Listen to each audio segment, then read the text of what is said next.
Okay, so I've been flying the SpeedyBee Master V2 frame for about 2 weeks, and I have a couple of my pros and cons that I wanted just to kind of review with you guys, everything that I've been able to see and try out, and it works well for me.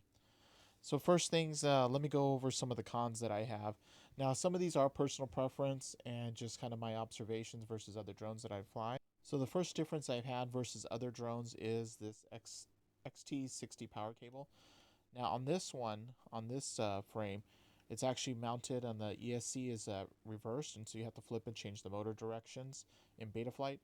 But this cable does come out from the front versus other drones where you'll have that actually integrated on the rear with the recessed power button, power connector on the frame. So this works out really well.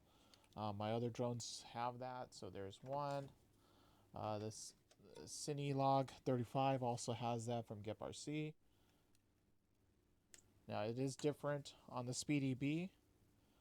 So that cable actually comes up in the front, which can be confusing at times because when I mount the batteries, I actually, depending on which one I'm using, so if I'm using the 1550, I have to actually mount it this way and rotate the cable so that way when I can plug it in. If I'm using smaller batteries, like the 1300, I can mount it the traditional way I would have normally, and the cable can reach. It's only different on the bigger 1550s that I fly, where I can't necessarily mount it the same way I would do before without having to stretch out the power cable. So that's the first difference. I wouldn't say that's a con. It actually works really well. I know the concern would be that if you crash or throw your drone into something, the battery can actually pull it if it comes loose and rip it right off the ESC. But again, I'm not doing a lot of freestyle or crazy flying, so it's not really a concern for me. Second difference is this drone. Let's see, this frame, let me see if I can show you guys. Right here, this yellow piece, it actually comes with a buzzer that you can use and place. There's actually a dedicated spot right in here for the buzzer to go. Now, I don't use that one because I use a different version that has an integrated battery, so that in the event of power or it's lost or the drone loses connection, I can actually hear the battery. So I mount this on top. So again, big difference versus other drones where I have mounted directly in the frame. That's a bad angle. Let's see if we can get it. It's right there. So it's right here behind the camera unit. But again, it's just a difference between the way this frame is designed. I place mine on top. It's nice and loud if I need to activate it. So no issues there. So one con I do have is, I wouldn't necessarily say it's a difference. It is a con. So if I'm going to access my flight controller via USB-C, I can just plug it in without any issue, set this down, connect my cable, and I can access it in Betaflight. Now this one, since I am using the LED panels that come with it, I do like it. The fact that it does give a little bit of protection to your stack right here. But if I'm going to access this, the flight controller, and let me show you how I have to access it. So I actually have to unscrew this LED panel. Normally there's 2 screws here, but I only put 1 in.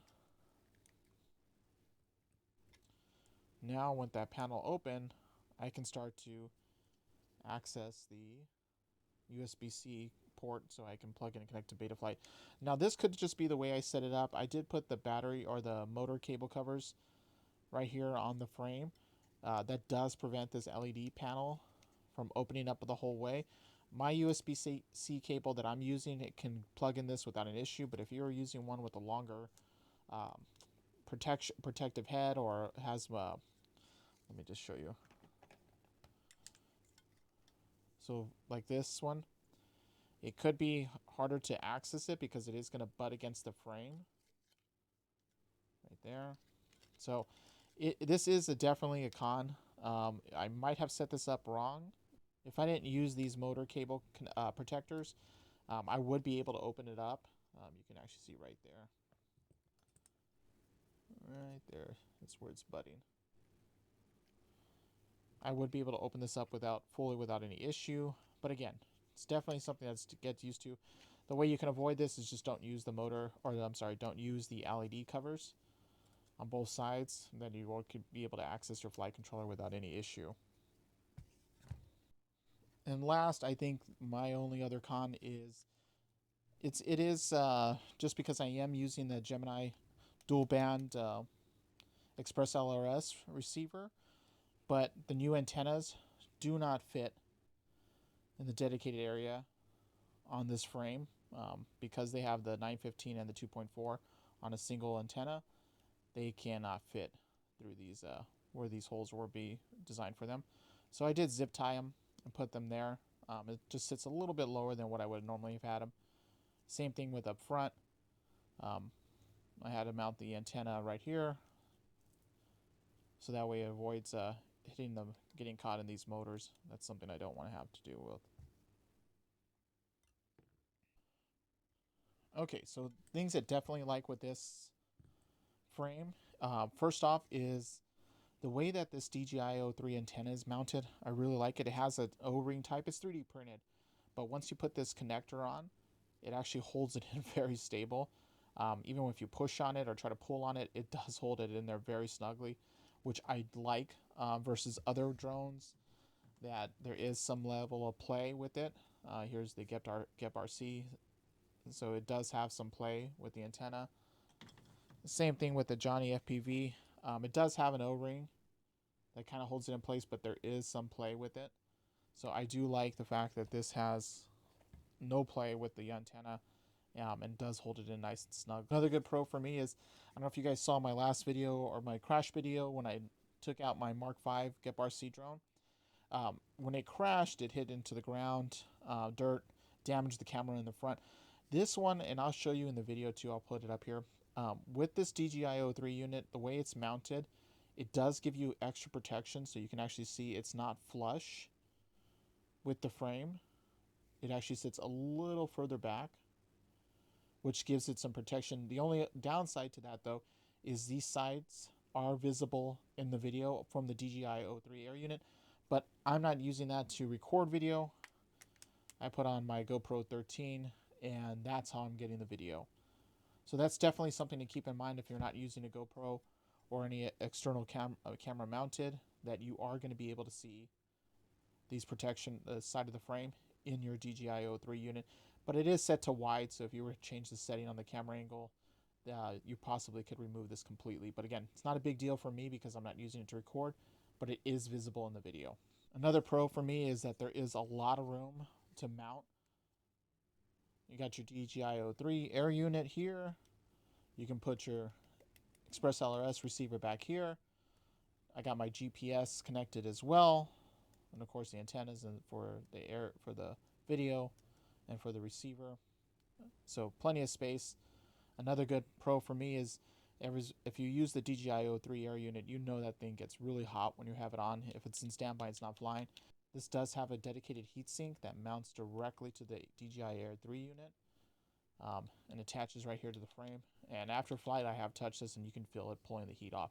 So this does give you some extra peace of mind, so that way it doesn't shut off or go because of the heat of the unit. The other thing I really like is that, again, it comes with so many accessories. It has this silicone protective cover that you can put on the base of the frame. For me, that's not that much important because I am using these bumper pads on my frames. I use them on all of them, so that way it does give me some. It is forgiving if I land on a hard surface. It's hitting these versus hitting any of the frame, and I do the same thing with my other drones too. So I put them on so that way it gives me some extra protection for when I land, especially if it's a hard surface. And the last thing that's really nice about this drone is, if you can see right here, it does have an anti-vibration pad. This is where the stack is actually installed, so it does have some give, you can see, versus mounting directly on the frame, which you can pick up those vibrations when you're flying. So it does have this. It's really nice. It comes with either yellow or translucent. I kept everything yellow, so I didn't change anything. I know online I saw some stuff on Amazon and from the SpeedyBee you can actually buy different colors for these. Instead of it being yellow, I saw gray on there too. Otherwise, this is a very good drone frame. I really like it. I like the price point. Like I said, it's going for about $79 depending on where you buy it from online. It comes with lots of accessories. Their user guide and manual is very detailed. That's one thing I like, that it actually comes with a paper version versus me having to have my phone out next to me. So it does have a good, nice step-by-step when it comes to installation and setting this up. So this is definitely a plus for me. It helps me, especially if it's your first time setting up this drone. But really happy to be flying this one and adding it to my other 5-inch build that I have, my dedicated cinematic frame. The SpeedyBee is what I believe is going to be a great addition, and it's definitely going to be put to its test in the coming weeks when I get out there for some motocross and some mountain bike races. All right, catch you guys on the next video.